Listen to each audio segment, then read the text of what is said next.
Haven is so weird.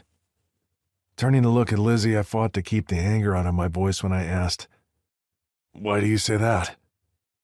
Motioning out to Haven, who was attempting to get the horse she was on to settle down, Lizzie sneered. "She's obsessed with animals. I mean, she walks people's dogs. That's her job, dog walking. She spends more time with them than she does humans." "What's your job?" Lizzie laughed. "I'm in high school, Nate. I don't work." "That's not a reason. I'm in high school and I work." "On your family ranch, that doesn't count."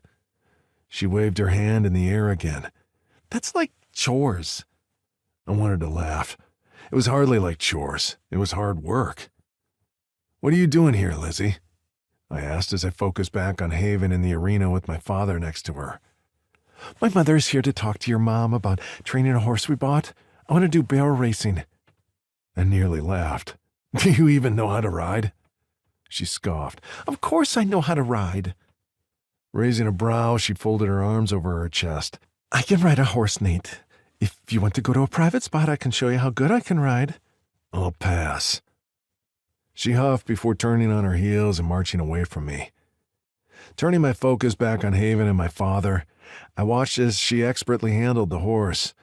It had taken me months to stop having nightmares about Haven and her father. I'd almost broken down a few times and told my parents. 2 years later, the urge to hurt someone was still there, but not as strong. And her good-for-nothing father had kept his word. He hadn't stepped foot in Hamilton, not even for the divorce. I had a feeling Haven had told her mother what had happened because for the last 2 years she's been glued to Haven's side and had only recently started letting her come to the ranch alone.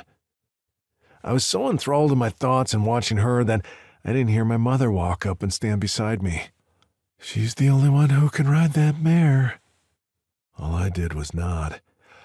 "I just had to turn away business." Looking at my mother, I asked, "Lizzie's mom?" "Yes, the woman bought a horse and expected us to train it to barrel ride with their daughter, who had never even sat on a horse before, and they needed her to be ready by early next year so she could ride in the rodeo." I laughed. "Sounds like Lizzie." My mother sighed. "I want you to help Haven with Lady when she's done with your father." I looked at my mother and asked, "Why do I have to help her? She's more than capable of caring for the horse when she's finished." It wasn't like I didn't want to be around Haven. I did. Too much, probably. She was all I could think about, and I knew she liked me, or at least she did a few years back. Now, she hardly looked at me when I saw her at school. My reputation didn't help, even though it was more talk than reality. Raising a single brow, my mother stared at me. I took a step back and nodded my head. "Of course, I'll help her." A brilliant smile spread across her face. My mother was beautiful. Her brown hair was pulled back low, and her blue eyes sparkled as if she knew something I didn't. "Thank you, Nathan.